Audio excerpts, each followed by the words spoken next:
Hello again, everyone. I am here with a follow-up video on the Visconti Breeze.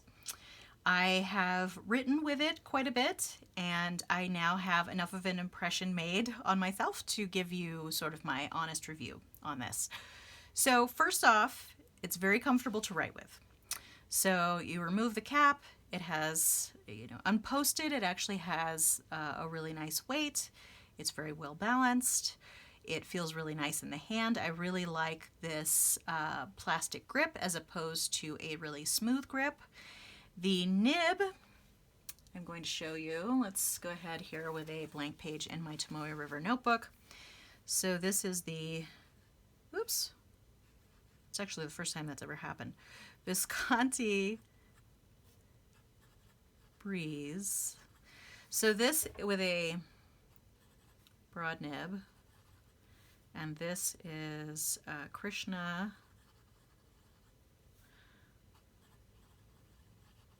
Pakiza. I can't remember if it's Pakiza or Pakiza.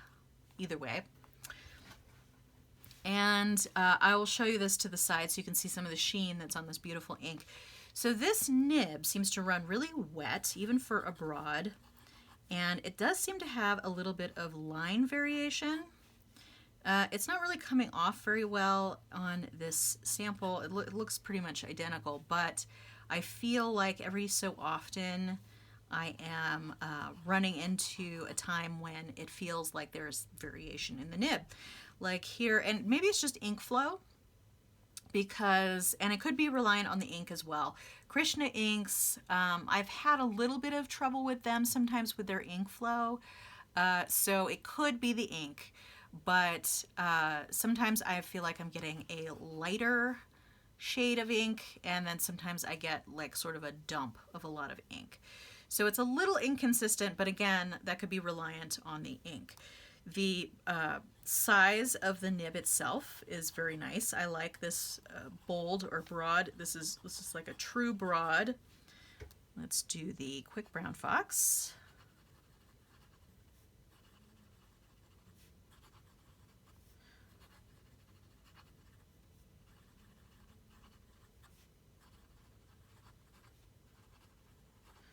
So I don't know if you could hear that, but there is quite a bit of noise on the paper, or sound, whatever you want to call it, when I write with this nib.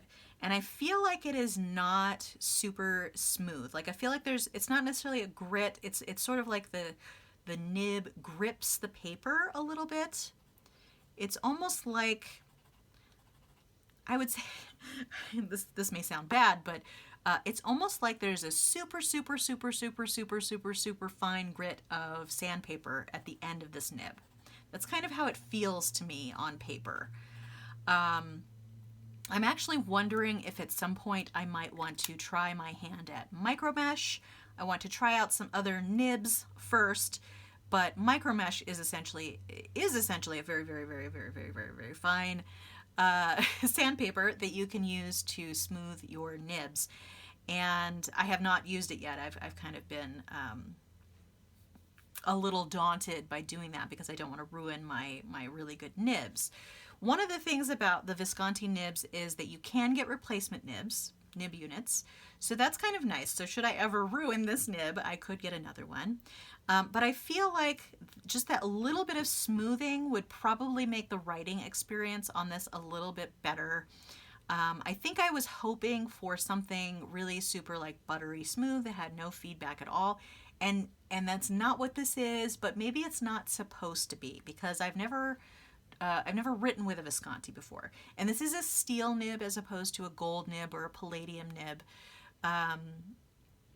The Viscontis at the higher range, I believe they made them in palladium, and I think they were not made in-house, and then they went back to in-house nibs, and now they're made with gold on the higher end. But these are stainless steel, and it could just be the difference in feel between those, but I just feel like maybe they under-polished the nib to avoid something like a baby's bottom.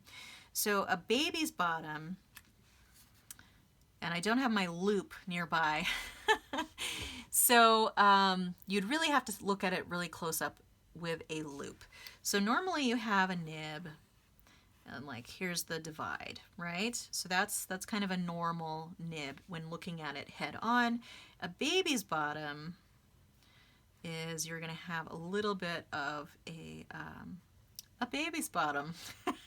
You're going to have a little bit of a curve here, and this space right here can cause flow issues.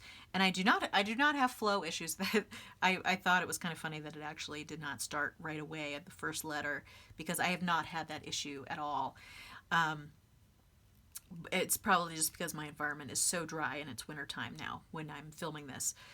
So I'm wondering if they under polished to avoid this, because sometimes, especially with a broad or a bold nib, if you over polish the nib, you could end up with this. And I don't think that this has that problem at all. But like I said, and it's quite interesting. I can write with a really light pressure and get quite a bit of a thinner line, and then if I write with higher pressure, I can get a broader line. So it's kind of interesting. I kind of like that I can get that variation. This is way more variation than I would be able to get on any other broad nib, I think. So that's kind of nice about it. And basically it's just adding just a little bit of pressure, and you go from this finer line to this thicker line. So that's actually quite nice. I think what I will probably end up doing is putting a different ink in this once this ink has run out, to see what factors the ink might play in any of these issues that I've been having, which are not really issues. I think this is a perfectly passable pen. For the price, this generally retails around $100, sometimes more. I got it for less because of the discounts and the sale that I got this in. But I do think that there's probably a lot better pens that you could get at this price point, unfortunately. Basically, I got this because I wanted to have a Visconti in my collection, and I could not really justify the price of a higher end Visconti at this point in time. So that's why I got this, and I'm not unhappy that I have it, because it actually is sort of a unique pen in my collection at this point. And it is quite nice to write with. I don't have any problems writing with it. I wrote a whole chapter with this in my Watership Down fountain pen project, where I'm transcribing the whole book, and it was actually quite enjoyable to write with, and didn't really have any issues through that. That's kind of how I've been testing out my pens. So that's it. I don't know that there's necessarily any more that I can say about this pen, other than it's a pretty pen. It feels nice to write with. The nib, I think, could be a little smoother for my liking. And I do think that if you're sort of in the market for an around $100 pen, fountain pen, I do think that there probably are some nicer pens, nicer in that they would probably write really beautifully out of the box, more so than this. But if you're looking for something with a little bit of feedback, a little bit of variation, you know, maybe this is what you want. And I think this variation is probably more like surface tension with ink, that sort of thing, with the lighter touch here giving you the lighter line, and the thicker line getting you quite a heavy line. But either way, this is a pretty solid pen, and I would say that I'm kind of, I wouldn't tell you not to get it, but it wouldn't be at the top of my list as far as pens to get in this price range. So that's kind of where I am. Perfectly passable pen is basically this Visconti Breeze. All right, well, that's all I have for you today. Feel free to subscribe to keep track of future videos. If you enjoyed this video, give it a like. I hope to see you next time, but in the meantime, have a great day. Thanks so much. Bye.